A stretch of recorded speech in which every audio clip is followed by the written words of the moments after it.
বৃষ্টিতে জলমগ্ন বহু কৃষি জমি।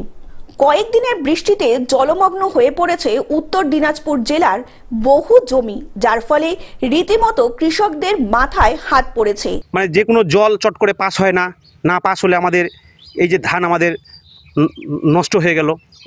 এবং আমরা এটা প্রশাসনের কাছে দাবি রাখছি যে এই বিশেষ করে এই কেনালটা, বিশেষ করে এটা আমাদের কেনাল আছে, যদি মানে সংরক্ষণ করা যায়, তাহলে এই আমাদের যে এইটা যে কুমারপাড়া বিল, এই বিলের উপর যে সমস্ত মৌজার মানুষ এখানে নির্ভরশীল, এখানে তাহলে আশা করি এটা রক্ষণাবেক্ষণ করলে তাহলে আমরা যে এই ফসলটাও পাই, আমরা দ্বিতীয় ফসলও আমরা লাগাতে পারবো।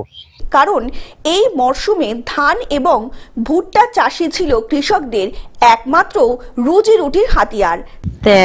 কত কষ্ট করে সব সম্পূর্ণ ধান আমার ডুবে গেলে কেন করে কিভাবে জেনে কিছু আমরা পাই। কবে থেকে ডুবে আছে? কবে থেকে 8 দিন হয়ে গেল। টানা বৃষ্টিতে জমিতে প্রচুর পরিমাণে জল জমে যায় এবং প্রচুর ধান এবং ভুট্টার ক্ষতি হয়।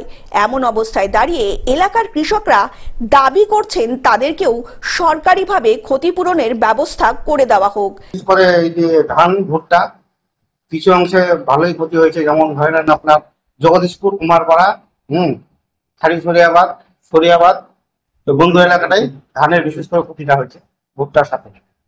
উত্তর দিনাজপুর থেকে পিয়া গুপ্তার রিপোর্ট, গ্লোব নিউজ। এখন থেকে গ্লোব টিভি দেখুন আপনার স্মার্টফোনেও। গুগল প্লে স্টোর অথবা অ্যাপল স্টোর থেকে ডাউনলোড করুন গ্লোব টিভি লাইভ অ্যাপ। এছাড়া জিও টিভি অ্যাপ থেকে দেখুন গ্লোব টিভি লাইভ।